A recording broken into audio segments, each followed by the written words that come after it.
تصوف سیکھنا ہے تو گزرے ہوئوں کے حوال سے سیکھیں، ہمارے جیسے جو زندہ پھرتے ہیں ان سے نہ سیکھیں۔ تصوف کیا ہے، سلوک کیا ہے، طریقت کیا ہے، معرفت کیا ہے؟ 4-5 چیزوں کا نام۔ یہ 1500 سال کی اولیاء آقا علیہ السلام سے لے کر صحابہ تابعین سے لے کر کل سلف صالحین اور اولیاء کاملین کی تعلیمات کا نچوڑ بتا رہا ہوں، نچوڑ۔ یہ سیدنا غوث العظم، سلطان الاولیاء، شیخ الکل، غوث الثقلین، سیدی و سندی شیخ عبد القادر محی الدین جیلانی کا سارا تصوف یہ ہے جو بتا رہا ہوں۔ خواجہ غریب نواز، نائب رسول، عطائے مصطفیٰ، سلطان الہند خواجہ معین الدین چشتی اجمیری کا سارا تصوف لب لباب یہ ہے۔ خواجہ قطب الدین بختیار کاکی کا تصوف یہ ہے۔ خواجہ نظام الدین اولیاء کا تصوف یہ ہے۔ بابا فرید الدین گنج شکر کا تصوف یہ ہے۔ حضرت شیخ شہاب الدین سہروردی کا تصوف یہ ہے۔ حضرت غوث بہاؤالدین زکریا کا تصوف یہ ہے۔ حضرت شاہ رکن عالم کا تصوف یہ ہے۔ شاہ نقشبند کا تصوف یہ ہے۔ حضرت مجدد الفسانی کا تصوف یہ ہے۔ حضرت شاذلی کا تصوف یہ ہے۔ حضرت سلطان العارفین سلطان بہو کا تصوف یہ ہے۔ حضرت شاہ سلیمان توسوی اور نور محمد مہاروی کا تصوف یہ ہے۔ حضرت خواجہ شمس العارفین کا تصوف یہ ہے۔ حضرت پیر میر علی شاہ کا تصوف یہ ہے۔ الغرض اوائل قرون اولا سے لے کر ہمارے پچھلے دور تک، صدی تک جتنے صالحین ہوئے، سب کے تصوف کا نچوڑ یہ ہے کہ تصوف کیا ہے؟ اخلاص فی النیت، نیتیں اللہ کے لیے خالص ہو جانا، یہ تصوف ہے۔ کیا بول رہا ہوں؟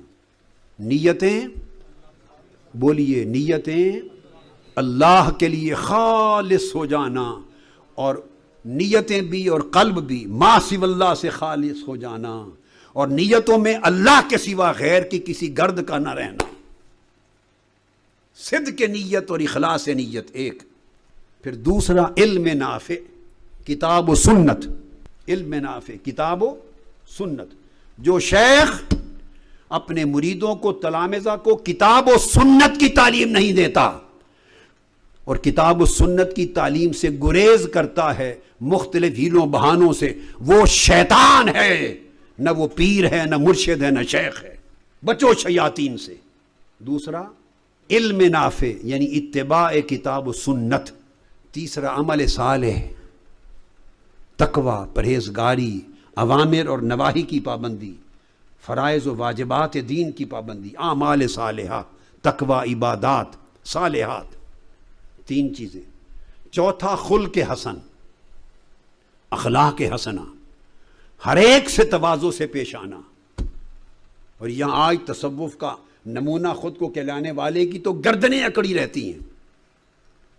وہ 1 انچ 3 انگلیوں سے زیادہ مسافہ نہیں کرتے، آنکھوں میں جعلی قسم کی سرخی لا کے جلال دکھاتے ہیں، منہ پہ مسکراہٹ نہیں آتی، تواضع انکساری کا نام نہیں ہے۔ یہ کیا تصوف ہے؟ یہ کیا معرفت ہے؟ یہ کیا طریقت ہے؟ یہ سب اولیاء اور صالحین کی خلاف ورزی۔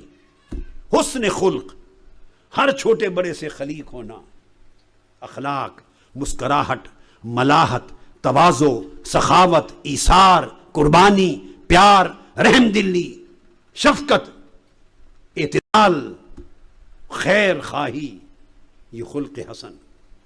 اور 5واں سلامت صدر، سلامت صدر، سینہ اور دل کا ہر قسم کے غل سے، حسد سے، حقد اور بغض سے پاک ہونا۔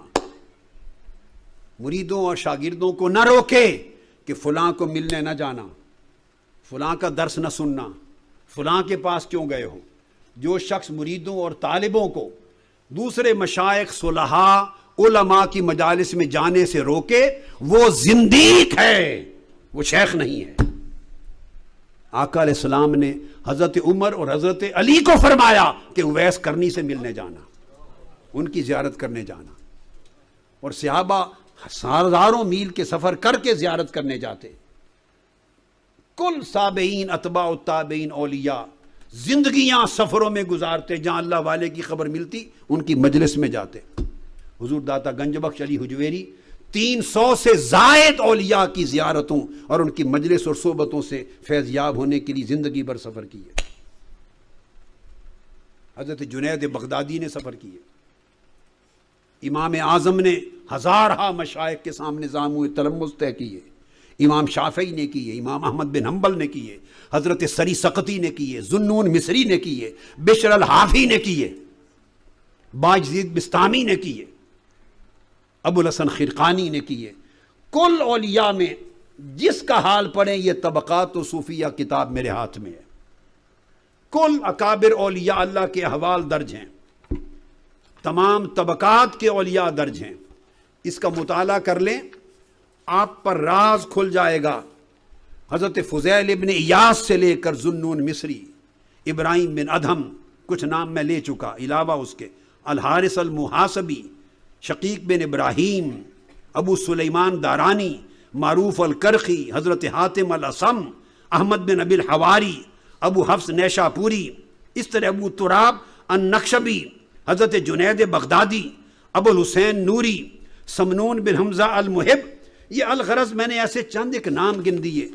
ابو بکر شبلی, حضرت نہرجوری, منصور الحلاج, خیر النساج. کل اولیاء اللہ کے احوال تمام ان کتب میں پڑھیں. حلیت الاولیاء میں پڑھیں, طبقات سلمی میں پڑھیں, رسالہ قشیریہ میں پڑھیں, تذکرۃ الخواص میں پڑھیں, تذکرۃ الاولیاء میں پڑھیں. کل کتب آپ کے سامنے پڑھی ہیں.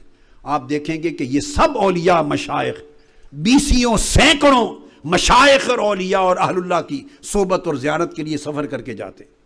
اس طرح شیخ بنتے, مرید ہوتے, جگہ جگہ جاتے, جہاں اہل خیر کی خبر ملتی سفر کرتے. یہ آقا علیہ السلام کا حکم تھا, اس لیے کہ سینے کھلے تھے, کسی کے لیے حسد نہ تھا, حقد نہ تھا, بغض نہ تھا, گرد اور غبار نہ تھا. جہاں خیر ملتی, علم ملتا, حکمت ملتی, دین ملتا, روحانیت ملتی, نصیحت ملتی, رشد و ہدایت کی کچھ روشنی ملتی, وہیں جاتے. اہل اللہ کا یہ طریق ہے. اور ہمارے ہاں آج اجازت نہیں.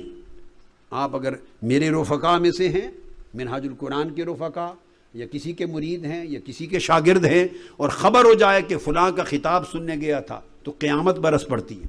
بولیے ہوتا ہے یا نہیں؟